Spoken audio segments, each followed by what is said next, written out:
नमस्कार, मैं अजय कुमार।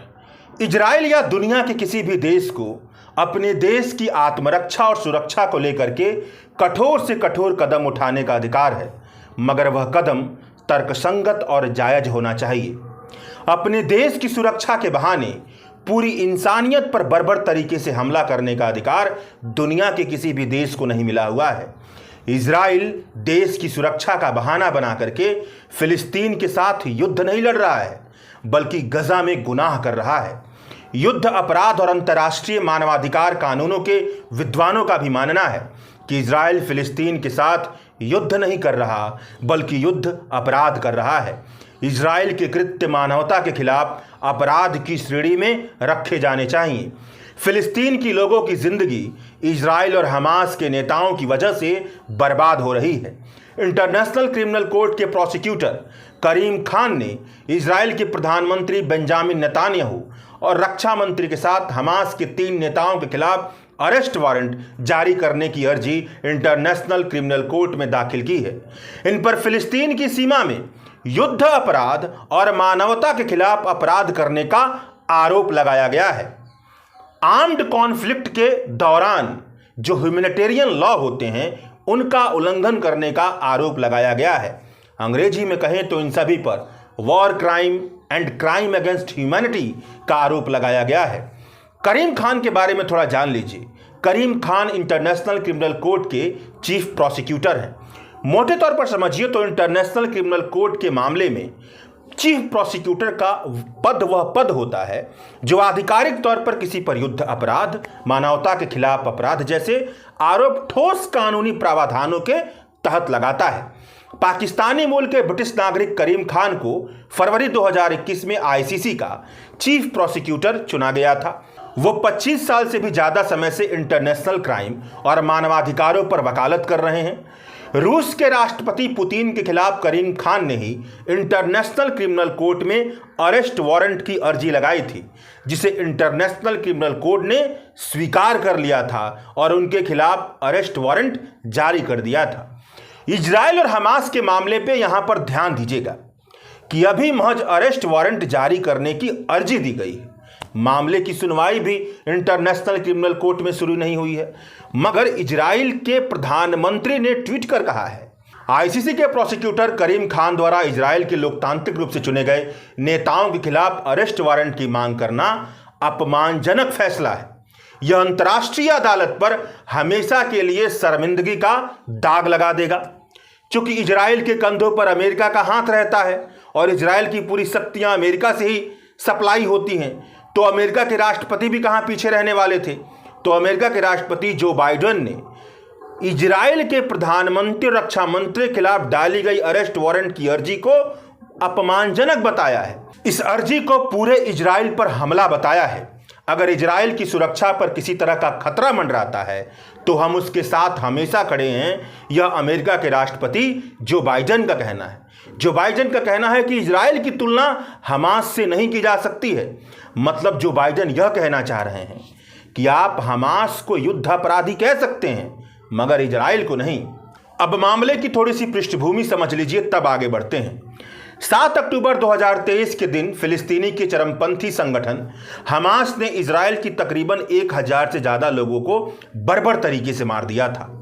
इजराइल के तकरीबन 200 से ज़्यादा लोगों को बंधक बना लिया था।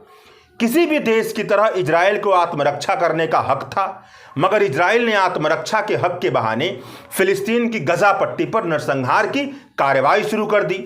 तब से लेकर अब तक मतलब 7 महीने से ज़्यादा के वक्त बीत चुके हैं, मगर इजराइल की हवाई बमबारी और ज़मीनी कार्रवाई गजा पर अब तक जारी है। अब तक करीब 35,000 से ज़्यादा फिलिस्तीनियों की मौत हो चुकी है। 76,000 से ज़्यादा फिलिस्तीनी घायल हो चुके हैं। मरने वाले और घायल होने वाले लोगों में ज़्यादातर बच्चे और औरतें शामिल हैं और तकरीबन 90% से ज़्यादा फिलिस्तीनियों का घर उजड़ चुका है। वह अपने घर से विस्थापित हो चुके हैं। गजा का क्षेत्रफल महज 365 वर्ग किलोमीटर का क्षेत्रफल है। एक तरह से समझिए तो दिल्ली के क्षेत्रफल से 4 गुना छोटा है। इतनी छोटी सी संकरी पट्टी में पिछले 7 महीने से ज़्यादा वक्त से इजराइल की लगातार बमबारी चल रही है। इजराइल की लगातार जमीनी हमला चल रहा है। आने जाने के हर रास्ते पर इजराइल का कब्जा है। पानी से लेकर बिजली तक सब कुछ इजराइल ने बंद कर दिया है। किसी भी तरह की मानवीय मदद ढंग से नहीं पहुंच पा रही है। गजा पट्टी के सबसे दक्षिण में रफा नाम का एक शहर है। यह शहर गजा को इजिप्ट के साथ जोड़ता है, मगर बॉर्डर पर इजराइल की पहरेदारी है। इस रफा शहर की आबादी 7 अक्टूबर से पहले तकरीबन 1,70,000 थी, मगर उसके बाद गजा पट्टी के उत्तरी हिस्से में बमबारी शुरू हुई। लोग जिंदगी बचाने के लिए दक्षिण की तरफ भागे। आज रफा शहर की आबादी 15 लाख हो चुकी है। यह शहर बंद जेल में तब्दील हो चुका है, नरक की तरह बन गया है। लोगों का हाड़ मांस का शरीर भयंकर भीड़ में तब्दील होते जा रहा है। संसाधनों और सुविधाओं के अभाव में लोग मर रहे हैं। भूख पसरी हुई है, भूखमरी चल रही है। एक अनुमान बताता है कि गजा पट्टी में हर व्यक्ति हर रोज अपनी जरूरत पूरा करने के लिए तकरीबन 1.5 से 2 लीटर गंदा पानी पी रहा है। यह हाल है गजा पट्टी के जीवन का। 7 अक्टूबर को जब बेंजामिन नेतन्याहू ने गजा पट्टी पर हमला शुरू किया था तो उसके 2 मकसद थे। पहले यह कि हमास को पूरी तरह से तबाह कर देना है। दूसरा यह कि अपने देश के नागरिक जो बंधन बने हैं, जो बंधक बने हुए हैं, उन्हें छुड़ा लेना है। पिछले 7 महीने में पूरा गजा पट्टी तबाह हो गया। 35,000 से ज़्यादा लोग मर गए, मगर हमास नहीं तबाह हुआ, उसके लीडर नहीं तबाह हुए। इजराइल बंधकों तक को नहीं छुड़वा पाया। हमास का कहना है कि वह बंधकों को छोड़ देगा अगर इजराइल युद्ध विराम की घोषणा कर दे। इजराइल के प्रधानमंत्री नेतन्याहू इस शर्त को मानने के लिए तैयार नहीं है। उन्हें लगता है कि अगर हमास को पूरी तरह से तबाह नहीं किया गया तो फिर से वह अपना सर खड़ा कर लेगा। नेतन्याहू की यह समझ वैसी है जैसे वह कह रहे हैं कि जब तक पूरे फिलिस्तीनियों को मारा नहीं जाएगा तब तक हमास को खत्म नहीं किया जा सकता है। इस बैकग्राउंड को जान लेने के बाद अब बात करते हैं इंटरनेशनल क्रिमिनल कोर्ट से प्रोसिक्यूटर करीम खान की अरेस्ट वारंट की मांग पर। इंटरनेशनल क्रिमिनल कोर्ट के प्रोसिक्यूटर करीम खान ने स्टेटमेंट जारी करते हुए कहा है कि पूरी तसल्ली के साथ जांच परख करने के बाद इकट्ठा किए गए सबूतों के आधार पर मेरे पास यह भरोसा करने का तर्कसंगत आधार है कि इजराइल के प्रधानमंत्री बेंजामिन नेतन्याहू और इजराइल के रक्षा मंत्री 8 अक्टूबर साल 2023 के बाद फिलिस्तीनी राज्य सीमा में युद्ध अपराध और मानवता के खिलाफ अपराध करने के जिम्मेदार हैं। करीम खान इस नतीजे पर अचानक नहीं पहुंचे हैं। उन्होंने जनवरी 2024 में अंतर्राष्ट्रीय कानून के विद्वानों के पैनल को गठित किया। इस पैनल में दुनिया भर के तमाम देशों के कई कानूनी जानकार शामिल थे जिनकी विशेषज्ञता युद्ध अपराध और सशस्त्र संघर्ष में मानवीय कानून के उल्लंघन पर थी। इस पैनल को करीम खान की तरफ से वह तमाम सबूत सौंपे गए जो फिलिस्तीन में चल रहे अंतहीन हिंसा से जुड़े हुए थे। अंतर्राष्ट्रीय कानून के विद्वानों के पैनल से यह निवेदन किया गया कि वह बताएं कि जो सबूत सौंपे गए हैं क्या वह वैसे अंतर्राष्ट्रीय कानून का उल्लंघन करते हुए दिखा रहे हैं जिनके उल्लंघन के आरोप में इजराइल और हमास के खिलाफ अंतर्राष्ट्रीय अदालत से अरेस्ट वारंट जारी करने की मांग की जा सकती है। अंतर्राष्ट्रीय कानून के विद्वानों ने अपनी रिपोर्ट में निष्कर्ष दिया कि उनको मिले सबूतों के आधार पर इस तर्कसंगत नतीजे पर पहुंचना बिल्कुल जायज है कि अंतर्राष्ट्रीय अदालत से इजराइल और हमास के खिलाफ अरेस्ट वारंट जारी करने की मांग की जाए। अंतर्राष्ट्रीय कानून के विद्वानों के पैनल से मिले मदद के बाद ही प्रोसिक्यूटर करीम खान ने इंटरनेशनल क्रिमिनल कोर्ट से इजराइल के प्रधानमंत्री और रक्षा मंत्री के खिलाफ अरेस्ट वारंट जारी करने की मांग की है। मतलब बहुत मजबूती के साथ इंटरनेशनल क्रिमिनल कोर्ट के प्रोसिक्यूटर करीम खान ने अरेस्ट वारंट की अर्जी इंटरनेशनल क्रिमिनल कोर्ट में दाखिल की है। करीम खान ने अपने स्टेटमेंट में यह भी कहा है कि photo, video, interview, satellite image, मरने से बच गए लोगों से की गई बातचीत और कई गवाह सबूत के तौर पर करीम खान के पास मौजूद हैं। इन सबूतों के आधार पर हम यह कह सकते हैं कि इजराइल ने गजा के हर इलाके में जानबूझकर और सिस्टमैटिक तरीके से लोगों के जीवन जीने के लिए जरूरी सामानों से वंचित कर दिया है। गजा के 3 बॉर्डर हैं और तीनों बॉर्डर को पूरी तरीके से सील कर दिया गया है, उसकी घेराबंदी कर दी गई है। 8 अक्टूबर 2023 से यह घेराबंदी जारी है। भोजन और दवाई जैसे जीवन जीने के लिए जरूरी सामान की आवाजाही पूरी तरह से बंद कर दी गई है। कुछ वक्त के लिए बॉर्डर खोला गया था, मगर फिर से बॉर्डर को बंद कर दिया गया। साफ सुथरा पानी की पाइपलाइन बंद कर दी गई है, बिजली की सप्लाई बंद कर दी गई है। यह सब 8 अक्टूबर 2023 से लेकर अब तक जारी है और पता नहीं कब तक चलता रहेगा। भोजन के लिए लोग जब कतार में खड़े होते हैं तो उन पर हमला हो जाता है। जब लोग घायल होते हैं तो जो एजेंसी मानवीय मदद के तौर पर पहुंचती है तो उन पर हमला किया जाता है। मानवीय मदद पहुंचाने वालों पर हमले हुए हैं, उनका कत्ल किया गया है।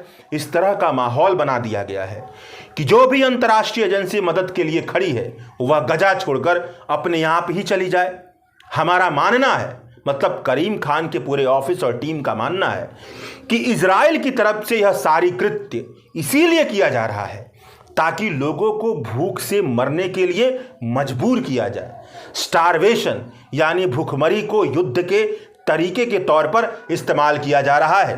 गजा की पूरी नागरिक आबादी को इजराइल अपने लिए खतरा मानता है और पूरी नागरिक आबादी को सामूहिक तौर पर कलेक्टिवली दंडित कर रहा है। गजा के कुछ इलाकों में अकाल जैसी हालत हो गई है, कुछ अन्य इलाकों में अकाल का खतरा मंडरा रहा है। संयुक्त राष्ट्र महासचिव एंटोनियो गुटेरेस ने 2 महीने पहले चेतावनी दी थी कि गजा में तकरीबन 11 लाख लोग भयावह भूख का सामना कर रहे हैं। मौजूदा वक्त में दुनिया के किसी भी इलाके में इतनी बड़ी संख्या में भूखे रहने वाली आबादी कहीं नहीं मौजूद है। इस भयावह स्थिति को इजराइल ने पैदा किया है। यह पूरी तरह से मानव निर्मित आपदा है, अंग्रेजी में कहें तो एंटायरली मैन मेड डिजास्टर। इसीलिए हमारी मांग है कि इजराइल के प्रधानमंत्री, इजराइल के रक्षा मंत्री के खिलाफ इंटरनेशनल क्रिमिनल कोर्ट की तरफ से अरेस्ट वारंट जारी किया जाए। करीम खान अपने स्टेटमेंट में कहते हैं कि दुनिया के किसी भी राज्य की तरह इजराइल को भी हक है कि वह अपनी आबादी की रक्षा करे, उसकी आत्मरक्षा करे। अपनी आबादी की रक्षा करने का मतलब यह कतई नहीं है कि अंतर्राष्ट्रीय मानवीय कानूनों का उल्लंघन किया जाए। सशस्त्र संघर्ष के दौरान, मतलब कि आर्म्ड कॉन्फ्लिक्ट के दौरान जिन कानूनों का पालन होना चाहिए, जिन मानवीय कानूनों का पालन होना चाहिए, उन कानूनों को तोड़कर युद्ध करने का अधिकार किसी को नहीं हासिल है। युद्ध करते हुए भी अंतर्राष्ट्रीय मानवाधिकार कानून का पालन करना चाहिए। हमास को खत्म करने का मतलब यह कतई नहीं है कि फिलिस्तीन की पूरी आबादी को खत्म कर दिया जाए, निर्दोष नागरिकों को मारा जाए और मरने के लिए मजबूर कर दिया जाए। इजराइल ने अपना लक्ष्य हासिल करने के लिए जो रास्ता चुना है उसमें जानबूझकर लोगों की मौत हो रही है। लोग भूखमरी का शिकार हो रहे हैं, बहुत बड़ी पीड़ा का सामना करना पड़ रहा है। पूरी की पूरी आबादी अपने साथ कई तरह के शारीरिक और मानसिक प्रताड़ना को लेकर चल रही है। यह युद्ध नहीं है बल्कि युद्ध अपराध है। यह वॉर नहीं है बल्कि वॉर क्राइम है। करीम खान ने अपने स्टेटमेंट में लिखा कि आज एक बार फिर से हम इस बात को रेखांकित करते हैं कि अंतर्राष्ट्रीय कानून और सशस्त्र संघर्ष के कानून सभी पर लागू होते हैं। कोई पैदल सैनिक, कोई कमांडर, कोई नागरिक नेता या कोई भी अगर अंतर्राष्ट्रीय कानून का उल्लंघन करेगा तो उसे जायज सजा का सामना तो करना ही पड़ेगा। इंटरनेशनल क्रिमिनल कोर्ट के 124 देश सदस्य हैं। यह एक अंतर्राष्ट्रीय संस्था है, मतलब जब मामला इतना बड़ा होता है कि कोई देश कार्रवाई न कर रहा हो तब यह संस्था अपनी शक्ति का इस्तेमाल करती है। इसे हक मिला है कि यह युद्ध अपराध, मानवता के खिलाफ अपराध, सशस्त्र युद्ध में मानवाधिकार कानूनों के उल्लंघन जैसे मामले पर किसी के खिलाफ आरोप लगाए, उस पर सुनवाई करे। मगर गौर कीजिएगा कि भारत और अमेरिका इसके सदस्य नहीं हैं। सुरक्षा परिषद के 3 बड़े देश इसके सदस्य नहीं हैं। इजराइल इंटरनेशनल क्रिमिनल कोर्ट का सदस्य देश नहीं है, मगर फिलिस्तीन इसका सदस्य देश है। इंटरनेशनल क्रिमिनल कोर्ट से जारी हुआ आदेश बाध्य आदेश नहीं होता है, मतलब इंटरनेशनल क्रिमिनल कोर्ट के आदेश को मानने की किसी भी तरह की बाध्यता नहीं है। जिस देश को मर्जी वह आदेश को माने, जिसे ना मर्जी वह ना माने। इंटरनेशनल क्रिमिनल कोर्ट पर यह आरोप लगता है कि जहां ताकतवर देश की दखलंदाजी न्याय को रोकने में होती है वहां पर वह रुक जाते हैं। इंटरनेशनल क्रिमिनल कोर्ट की ज़्यादातर कार्रवाई छोटे देशों पर हुई है।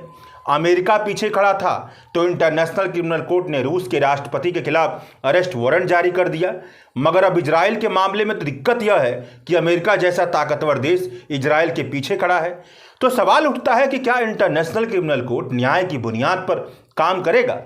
इस संदेह पर इंटरनेशनल क्रिमिनल कोर्ट के प्रोसिक्यूटर करीम खान ने अपने स्टेटमेंट में दर्ज किया है, हम सबको इस मुद्दे पर मजबूती के साथ खड़े होने की जरूरत है कि अगर सबके लिए कानून समान तौर पर लागू नहीं होगा, कानून का पालन करते वक्त ऐसा लगेगा कि कुछ मामलों में कानून का पालन होता है और कुछ मामलों में नहीं होता है, तो कानून की अवस्था पूरी तरह से बर्बाद होने की राह पर चली जाएगी। अगर ऐसा लगता है कि कानून का पालन सभी मामलों पर एक जैसा नहीं हो रहा है, तो हम उन धागों को ढीला कर देंगे जो हम सबको एक साथ रखते हैं। सभी समुदाय और व्यक्तियों के बीच एक अस्थायी रिश्ता बनाने के लिए जो धागा बनता है, वह धागा टूट जाएगा, वह सुरक्षा जाल टूट जाएगा जिसे दुनिया के किसी भी पीड़ित की निगाह में बने रहना बहुत जरूरी है। अब पहले से कहीं अधिक हमें सामूहिक तौर पर यह दिखाने की जरूरत है कि युद्ध चाहे किसी भी परिस्थिति में हो, मगर कोई भी देश या कोई भी व्यक्ति अंतर्राष्ट्रीय मानवीय कानूनों का उल्लंघन नहीं कर सकता है, उस आधारभूत रेखा को नहीं पार कर सकता है जिस पर मानवीय आचरण की बुनियाद खड़ी है। कोई भी सशस्त्र संघर्ष यानी आर्म्ड कॉन्फ्लिक्ट के कानून का उल्लंघन नहीं कर सकता है।